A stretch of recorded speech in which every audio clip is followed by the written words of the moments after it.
So we've arrived here. We talked about it on SmackDown. We are now going to carry it across to Raw. I do apologize, but I have to be honest with you. Yeah, as we've kind of insinuated, Monday Night Raw kind of feels like it's become Groundhog Day and it's stuck in a loop. That doesn't mean it was all bad. I thought the stuff with Naomi was absolutely terrific. And really, not only is she officially the hater of the year after she turned on Adam Pearce after announcing her pregnancy, but what an amazing way to take a real-life storyline but ensure you're able to do it in character, but just sort of take all your hate that you would have as a bad guy and you put it onto Adam Pearce and you put it onto the rest of the locker room, while of course you were going to allow the fans to cheer, because you'd have to be an utter sociopath not to think this is the best thing ever. Of course it is. In case you didn't see, Naomi and Jimmy Uso are pregnant. They're going to have a child. So Naomi had to relinquish the Women's Championship and she'll be back in 9 months plus. And it's great. And that's a 2025 world we should be living in.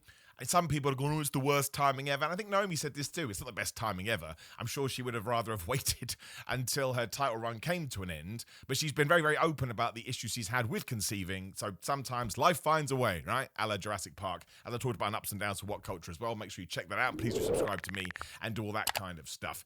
But you know, it is great news. Like, I never think that wrestling should get in the way of somebody's real life. It was the problem with old WWE, where you had to sacrifice anything, whereas now she could go, she can have the child, and then she could come back. And we've seen it with Becky Lynch, and we've seen it with, well, a bunch of other people. Let's not do a list, because I'll forget someone. And it will be ridiculous. And Becky Lynch's tweet was hilarious. You can go and read that right now. But I really did think this was a strike of genius by Naomi. Like, I really, really did. Like, to yell at Adam Pearce and say, I'm not giving you the title, I'm not giving you shit, made me laugh out loud. And then to say the rest of the women's locker room should go and thank Jimmy Uso because she's not going to dog walk them for the rest of the year. And then again, he just wants to Netflix and chill. She just threw out so many good lines. She calls them heifers.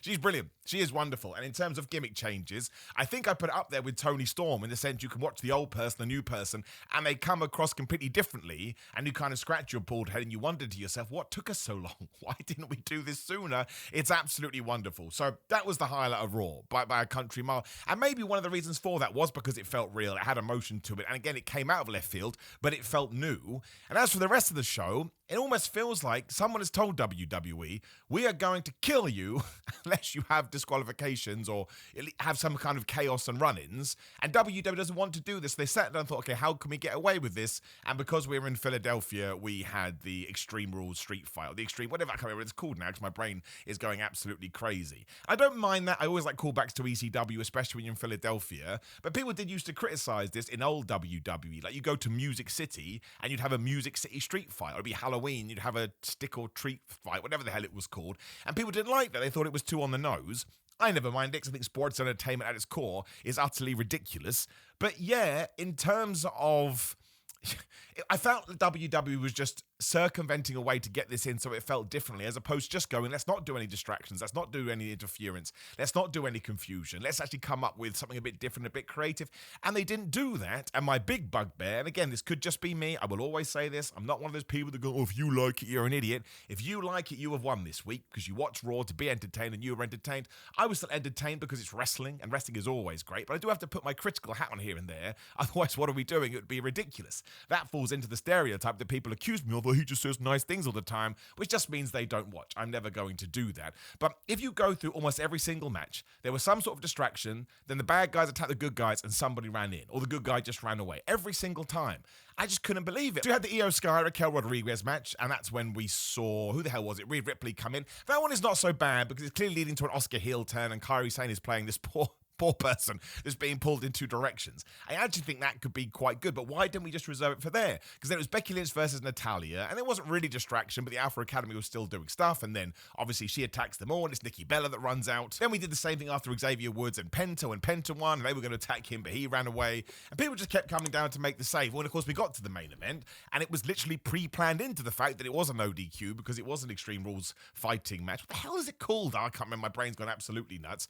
Between Bron Breakker and Jim Uso, and all of this was super duper fun. And of course, WWE had the entrance for Roman Reigns, and had the entrance for CM Punk, and had the entrance for LA Knight, and had the entrance for Seth Rollins. There was a really great bit where, because earlier in the show, CM Punk and LA Knight were kind of on the same page, but not really. And here CM Punk accidentally knocked LA Knight through a table. So now next week they should be enemies. And there was sort of some tension between CM Punk and Jey Uso. And we should be doing that, like I say, moving towards the four-way. So that's the kind of stuff that makes me feel how WWE was last year, when there's depth to it and you can see relationships moving in certain directions, I suppose, for lack of a better term.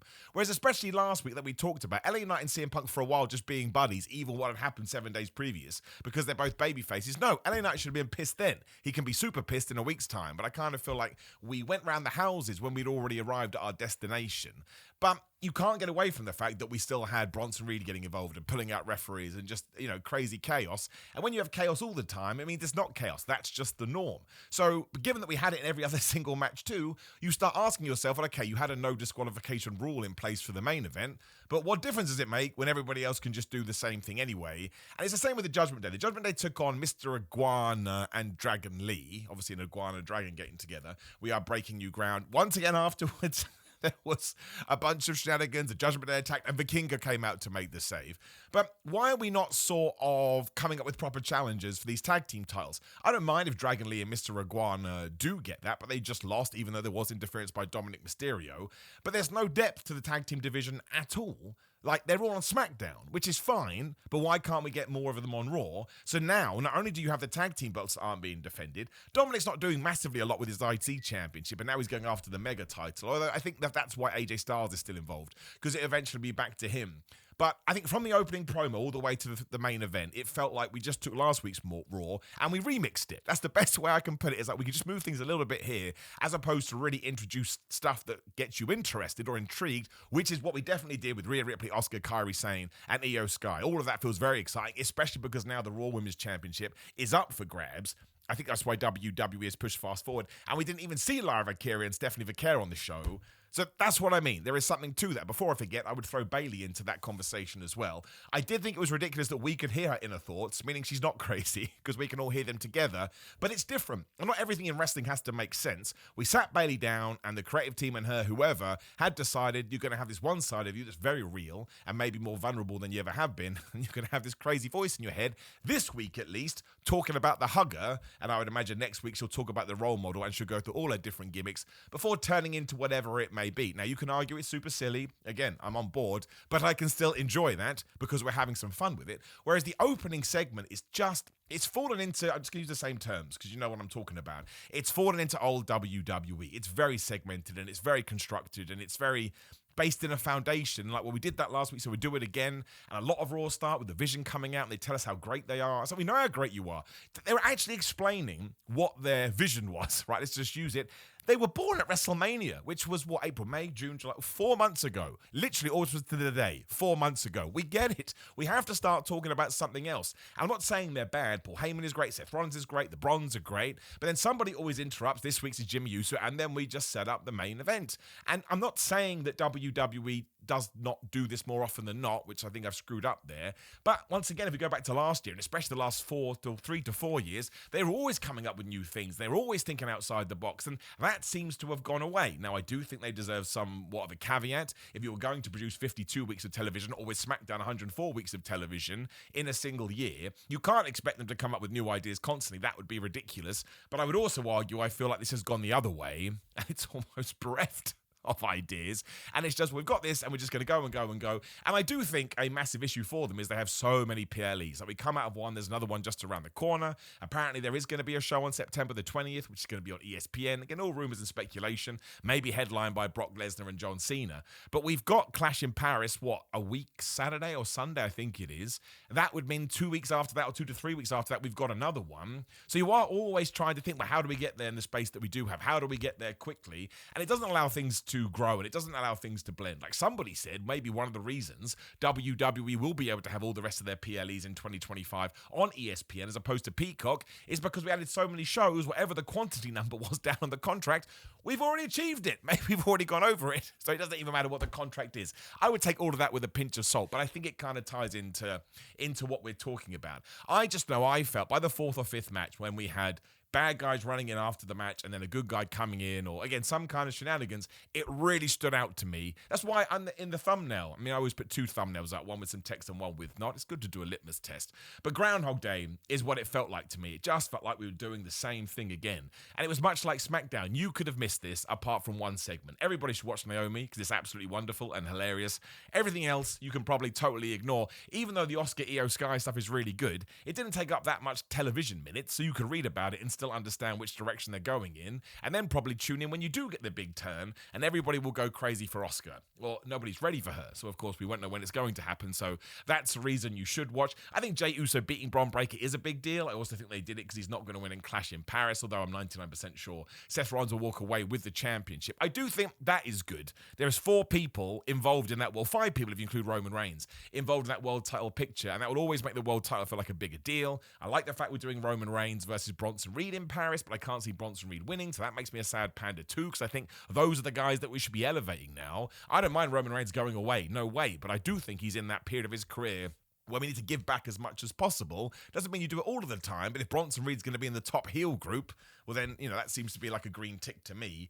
And I'm going to repeat what I said, so I'm now pulling the same shtick on my own show. It does kind of feel to me like Seth Rollins' group is negated a little bit, because they're meant to be the people that annoy you by running in and causing disqualifications and distraction, all that jazz. But everybody does it. So they're not taking over the WWE. They're not taking over the world. They're not sort of above everybody else. For some reason, Nick Aldis and Adam Pearce, in terms of what we see on the television, are perfectly fine with everybody running wild. It's why, and this is another problem with it, Io Sky said to Asuka, no, I don't need you at ringside. I was like, why? You know Raquel Rodriguez is going to go out there with Roxanne Perez. You absolutely should be smart enough to go, you know what, I am going to need backup because they're going to try and screw me. Now, thankfully, Io Sky won, which does take the edge off, right? When the good guy wins, like, meh, I don't need to worry about it. And listen, all the matches are good. The in-ring quality in WWE and all professional wrestling in 2025, it's rare you get a super-duper bad match, so that's always enjoyable. You can sit down there. And again, that Extreme Rules massive fight thingamajig between Jey Uso and Bron Breakker was excellent fun, like it really was, even with all the run-ins. I think it did sort of tell the story of where we're going. But I am pretty sure that you could have read these results to somebody, and if they had only read the results from last week, they would not really know where the differences were, because, again, it all just kind of followed the same beats. And I know some people say, well, Simon, the Naomi thing is going to have changed things up, or Simon, WWE's in the off-season right now. I don't think we should give them a pass for those kind of things. I think WWE and AEW and all wrestling promotions should be creative enough, more often than not. Of course, you have to give them some leeway here and there, but to be able to react to these things and pivot, which became our favorite new word in 2024. And I think they've made a rod for their own back, because we know they can make better TV. Well, we know they can make better TV than this, and we know that they can deal when they have last-minute changes because we've seen it. So maybe we just have hit a dip, and I'm never going to buy into this, it's the off-season. There is no off-season. They tell you that all the time. We didn't come up with that. They will go around saying there's no off-season in WWE. We always have to produce top-tier content, so you're allowed to expect that as well. Now, once again, there'll be some people out there. I talked to you, actually. I'm going to bring in some social media comments in a moment, but there'll be some people out there for sure that had a good time with this.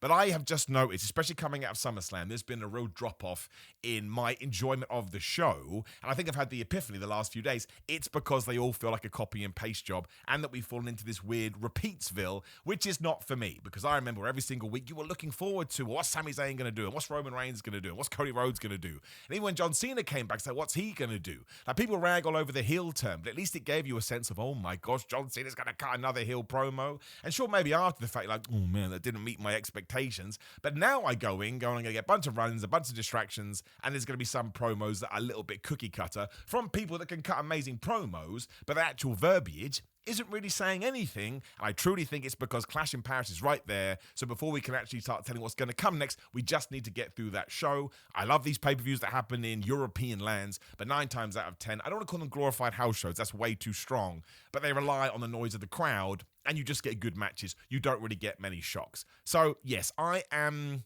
a little bit wishy-washy with WWE at the moment, but I also think that's perfectly normal. I'd be absolutely amazed if somebody loves every single show, and also WWE aren't writing for me. I always say this, but I have to double down in case somebody new is watching. I do not expect them always to rely on or lean to my tastes, but at the moment, how I do watch wrestling, yes, I don't think WWE is as good as it was. Is at the end of the world? No. If anybody from WWE is watching this, should they be like, oh my gosh, we have to change? No. They should continue to do what they want to do, but I'm very lucky to have a platform with an opinion, so I'm giving it to you. I really did have a moment today as well where I was like, well, maybe this is just me. I mean, sometimes you can get a bee in your bonnet mentally, you don't know. So I did reach out, cheap plug Simon Miller 316, and these are the responses I got. Someone called Middle-Aged Bod. I think that's been cut off. You can be Middle-Aged Bod. Raw does feel like everything with the guys is in a holding pattern at the moment. The women's division does seem to be building up interesting stories, though, and Naomi's announcement is great news, and her promo was fantastic. I mean, I honestly agree with every every letter of that, every word. Yeah, that Oscar stuff does have an intrigue with it, but the rest, do you say holding pattern? Holding pattern is a great word. I think it isn't a holding pattern. Lucy, always check out Lucy, great positive internet wrestling person, for lack of a better term. They benefit from, so WWE would benefit from focusing more on lifting themselves up and less on trying to bring AEW down. They don't need to be adding more shows until they have more established stories. Fewer shows with longer builds and more matches would be better. Also, I can't argue that at all. Listen, I understand why WWE is doing it. You're now seeing the same thing with CMLL and AAA, although I guess that's WWE and AEW inspired too. But I was around for the Monday Night Wars, so everybody pulls these tactics. Doesn't mean that I like it. I said that on the video before. I think some people sort of missed that part. As a fan, I think there's more than enough to go around, and they should give them their space.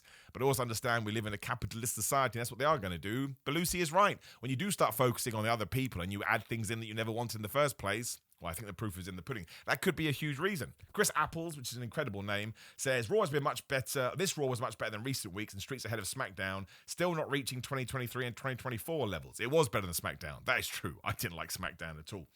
Eric says, it was decent, not the best episode, but it was decent. I enjoy the double use of decent there. There's definitely a lull right now or a downtime. I believe things will pick up as we get closer to Survivor Series. Also agree with that.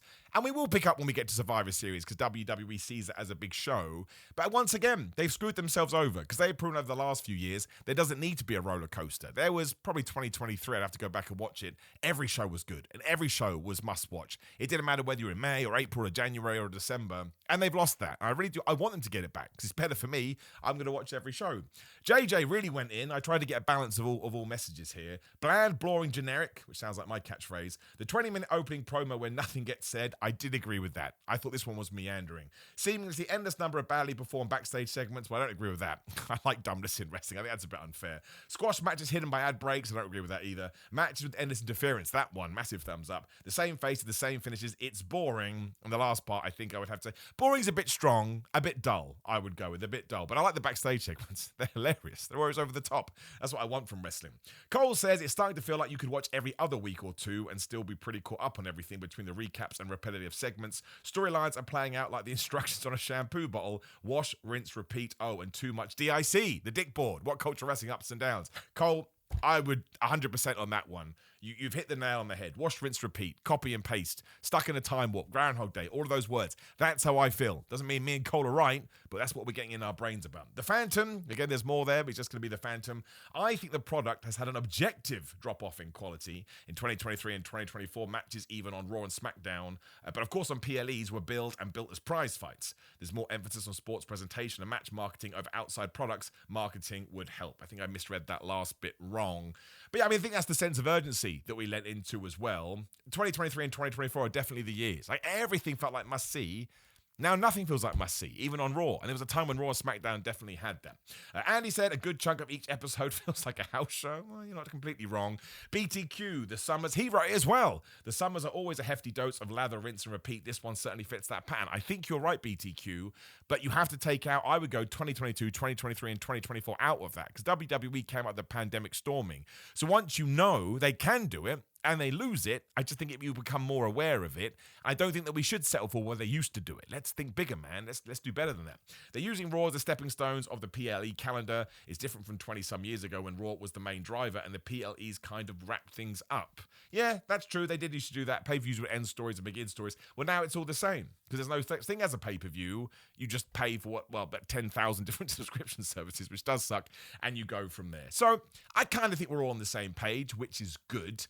And I think it's probably going to be like this for a while. I don't think you'll pick up until, we get closer to that Brock Cena show. If it is going to happen, Over the Limit is the rumored name. The irony of that is I don't want to see Brock Cena in 2025. The Brock Lesnar thing, moving the personal stuff or the outside the ring stuff outside of the way, I think it's rubbish. I don't want someone to come back and then vanish for 3 weeks now. What's the point? What's the point? Apart from the fact you wanted a moment at the end of SummerSlam, wait until he can actually have a mini run. Even if he's back for 4 to 6 weeks, it's better he comes back at Clash in Paris, let's say. Then you get a SmackDown, another pay-per-view when he goes. I don't mind that. That's like an old territory system where somebody would come into the territory and then they'd leave. But coming back at SummerSlam, beating up John Cena, as John Cena goes that has a feud with Logan Paul, close my magic laptop you can't even see, I don't like it. And I will tell you that. But again, doesn't mean that I'm right. But that's not good storytelling. You can't introduce a character into a drama, then he just leaves again. What happened to that guy? Imagine you only started watching wrestling in July. Be totally baffled. Imagine you knew nothing. You went in completely dry, don't go on the internet, you did no research. You'd be like, so Brock just turns up, kills people, and nobody seems to care. And we have got a good sort of consensus of what you think, but please do drop me a comment below. Because I'd love to know. Genuinely, there'll be someone out there listening to me so mad, which I understand. But let's have a conversation. Let's see where we get to. Also, please do like the video, share the video, and subscribe. Massive notification bell. Click the video on the screen, which is my AEW Forbidden Door predictions. They went up late last night. Otherwise, the fitness channel is live. There'll be a link down there. We're going to do a video on Triple H soon, so you can check that out if you wish. GorillaMind.com/Simon. You can Simon get 10% off. Watch-alongs at Patreon.com/Simon316. Simon316 on social media. Simon Miller on Cameo. Simon J. Miller on TikTok. And Big Cartel and Wrestling Tees for merchandise. I like to draw a line under the fact that you can be critical and still be positive. Some people have always said that, no, I can't believe you're saying bad things. These aren't bad things. These are just my thoughts. And you're allowed to extrapolate them in whatever way you do want. But I still love professional wrestling. I still love WWE and AEW and all that stuff. I just don't think WWE is all that great right now. But it doesn't matter, because who am I? Absolutely no one. You're more important than me. So if you like it, you definitely win. See you soon.